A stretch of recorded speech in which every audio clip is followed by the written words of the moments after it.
it's Andy Sharp, and welcome to It's Not That Show, the show where I ask hot questions while eating hot wings.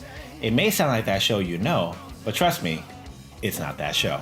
Today we have Chris Chandler, one of my good friends, and a film auteur, as well as a man of many skills who owns Iron Road Productions. Chris, how you feeling? I'm slowly losing my sanity, but I think this is why we eat hot sauces, to feel something, right? Right? Now, how are you with hot sauce? I saw that you got a lot of different hot sauces. I love hot sauce. I've loved hot sauce ever since I was little, so. We have the classic. We have Los Calientes. We have the wild card, which we did something different, where I got you a sauce and you got me a sauce. So it's gonna be the mystery sauce. You got me the Wuju. And then we have Scorpion Tabasco. And then we have the bomb. And then we have finally Apollo. We have our wings, in case I'm gonna get on the B camera. Did some beautiful wings, nice. All right, we're gonna go with the first wing, which is the classic.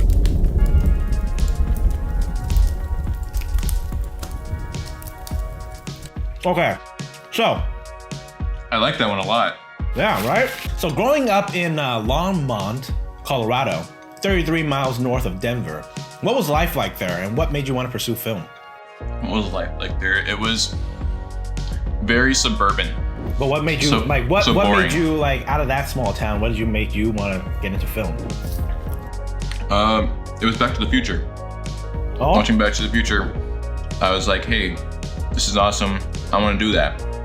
And then you did. Now, how did traveling around the world change you? Well, the biggest thing that changed me was going to New Zealand, getting outside of the American bubble, and life was not the same ever since I did that, because I grew up where every house basically looks the same, it's just different colors. It's exactly like the teeny, weeds, the intro, like little boxes and everything, that's exactly kind of the area I grew up from. Aside from the trailer park, I lived two lives there. I lived in a trailer park and I lived in there. One was for my mom, one was for my dad. And so traveling to New Zealand opened my mind, and coming back I had the reverse culture shock, and I was just super depressed. And I was like, yeah, it's time for me to go to LA. You were not born in LA, correct? No. Where were you born? Not even of this country. Yeah, so where were you born? And when did you migrate over?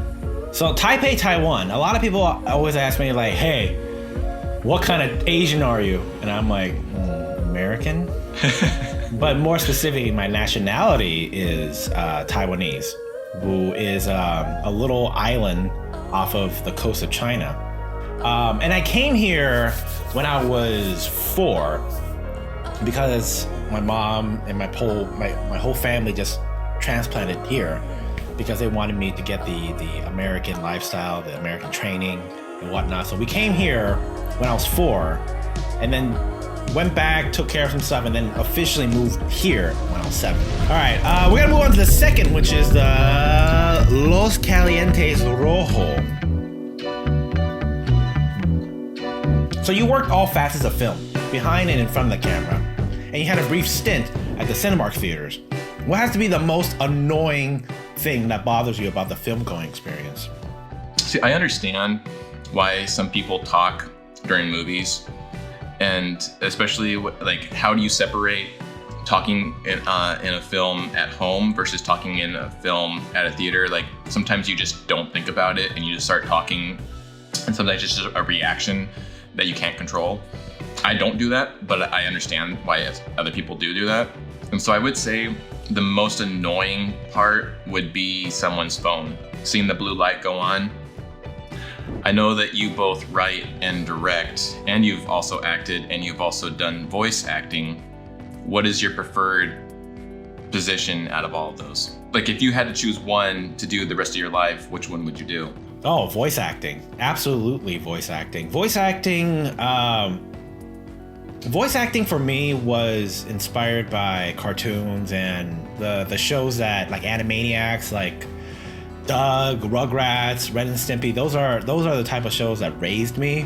So I kind of look towards them for guidance, The Simpsons. Mm-hmm. And voiceover, I get to do on any voice, any character I want. And I really found my craft in that, because people think, oh, you could do a funny voice, suddenly you're a voice actor. Well, no, there's a lot of like acting behind it. All right, we're gonna move on to the wild card. So the wild card, like I said, we each send each other sauces. So this then is the Wuju sauce. And you got the Saucy Lips. I love Saucy Lips because they were, when I was working at Disneyland at the Food and Wine Festival, that's where I found them. And all natural. Good. No GMOs, no preservatives, no artificial anything. It's pure, it's spicy, it lingers with you. So let's see what the Wuju is.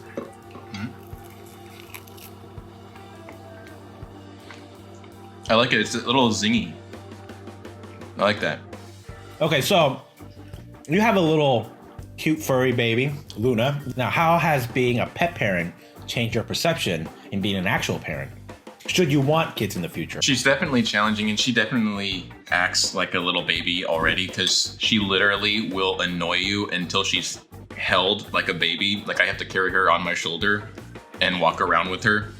I can't even sit down to have, like, lay down. I have to hold her, stand up and literally hold her.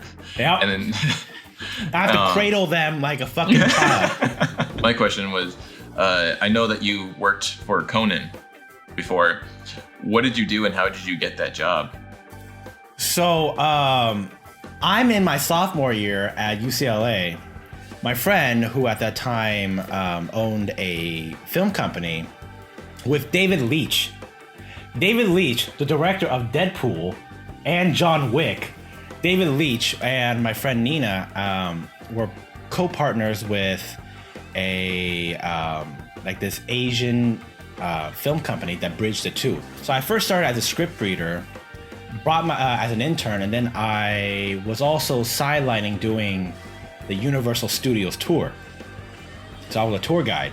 I think it was after Michael Jackson died that I was like, okay, Conan's coming over here, The Tonight Show. And I was like, oh my God, The Tonight Show is going to be filmed at Studio 1A. It's going to be right down there. Right down there, as in when I was working at the studio tour. So every day I would knock on the door. They didn't even build their set yet. I would knock on the door and I would be like, hey, let me in. And just be sending resumes, get denied. I got an email like a year after saying, do I want to work as an intern? I agreed. And then at the end of it was talent coordinations. Awesome. All right, so we're gonna move on to the hotter end now. This is the hotter end of it, and this is the Tabasco Scorpion.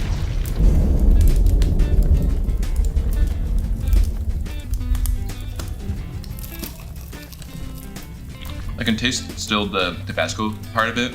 Right. Yeah, that hits the back of the throat. So, given our time at the Warner Brothers Studio Tour, what was the worst tour you've ever given, and why? Oh shit. I don't know about the worst, because there's a lot of bad ones, but the most memorable one was actually during the week that we worked together. I was on a tour filled with, the funny thing is I don't even remember the other people on the tour. I just remember this family because the girl, she was like 13 years old, huge Pretty Little Liars fan. We just got done with the Friends set. We were driving back.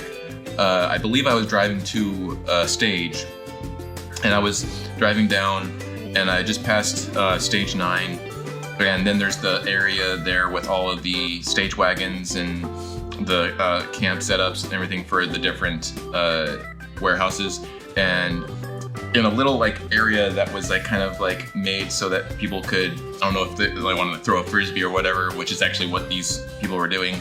I saw like activity there, and I just kind of like, I'll keep an eye on it or whatever, and I kept on driving. And this was like literally like my second week of becoming a tour guide, and as like you drive by the stage wagons, it's revealed that it's a girl and a guy, and the girl is actually Benson from Pretty Little Liars.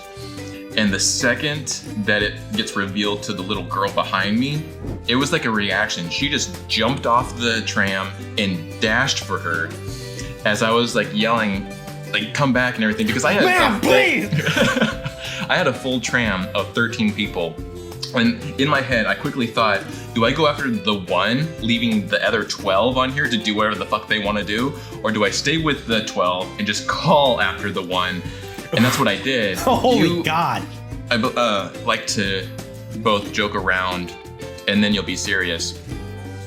Do you ever find, or how often do you find that people either completely miss your joke or don't understand it? I believe that happens like 98% of the time when I'm out or speaking with new people. But those who get it, obviously they stay. But my entire Disney career was based off of who got it and who didn't. Because I was just telling Mamie too, it is amazing that I've lasted this long at Disneyland without being, fired for shit I say. But there's a fine too, and sometimes I do sass it. Sometimes I don't get away with it. Anyways, I'm no longer employed. All right, we're gonna move on to what I've been dreading, because this thing's been black. This is the bomb. Now, I urge you, if you cannot eat the whole thing, do not. But here we go. It smells good. I actually think it smells good. People always complain about how it's like death or whatever, but all right.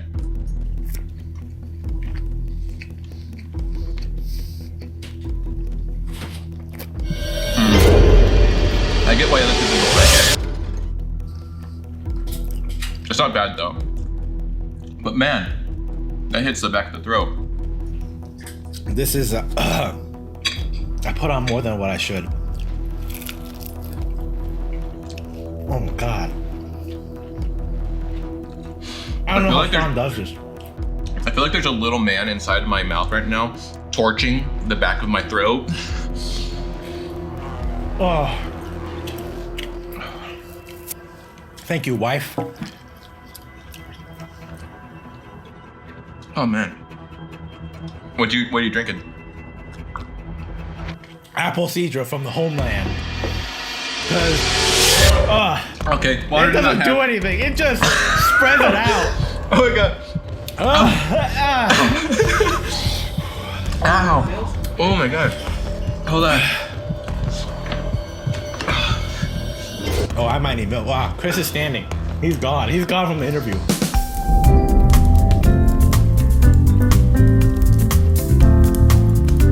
Oh my God. That like hit me so fucking hard. Oh yeah, it's fine, he says. Yeah, I was waiting. It's more tingling than hot. That was the ketchup. Whew. All right, so as we do these questions, while you're still burning, being a film professor and teaching class at Arizona State University, you have to pick different genres and directors to teach about. Who are your top 3 favorite and least favorite directors and writer? Top 3 favorite directors? Well, I gotta give props to the man, Spielberg. He's one of the reasons why I got into this. Oh fuck, it hurts in the back of the throat. Oh my God. I warned you! I warned you! I think I breathed in a little bit too. Oh my God. Spielberg. Okay. I would have to put, well, I have to put Peter Jackson up there just because of Lord of the Rings. Right.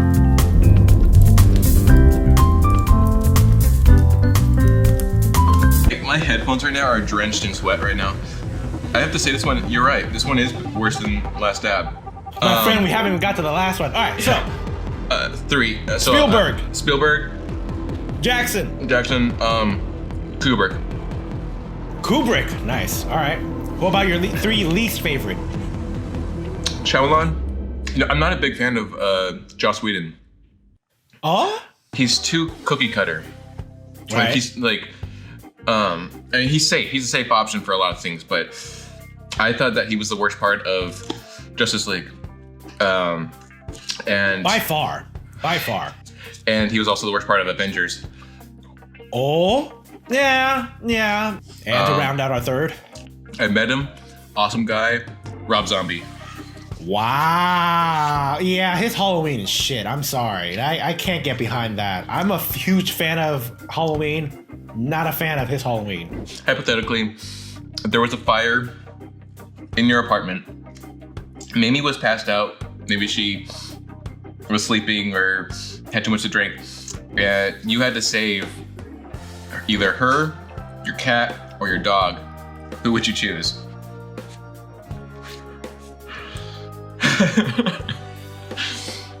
Given that all three is sitting in and around me, I would save. Oh shit.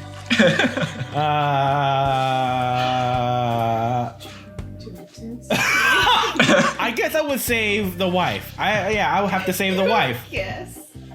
I will have to save the wife. Mocha was a very close first. Now we've gone to the last dab. And hey man, shout out to Sean Evans. Oh, seriously? The hot ones. And heatness.com. Okay, alright. That's all the dab I'm gonna do. And I'm gonna show the camera. There's the dab. There's the dab. I might have Here gone we a go. little too much on that one. Well, But- you're gonna die now.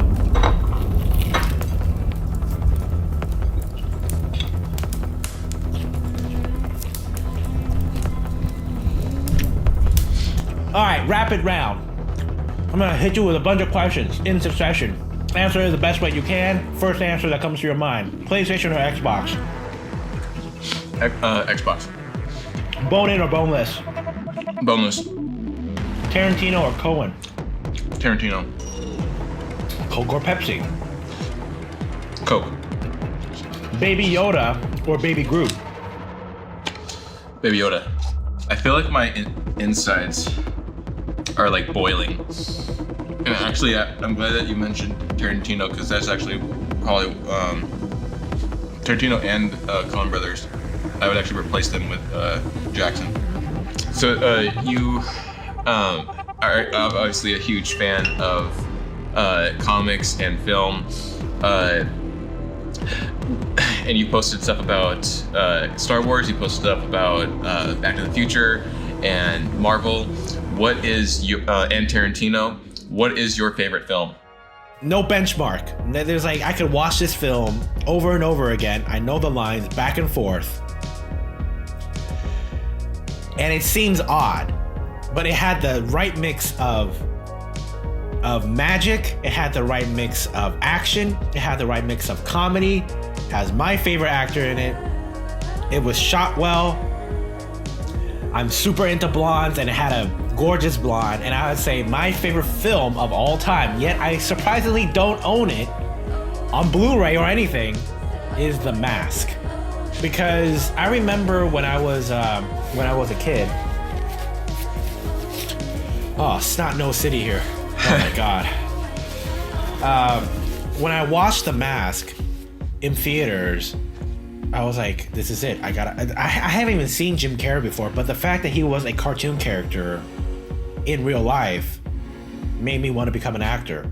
And then I saw Ace Ventura, and then I found him out in Living Colors, and I was like, holy shit, this is the path.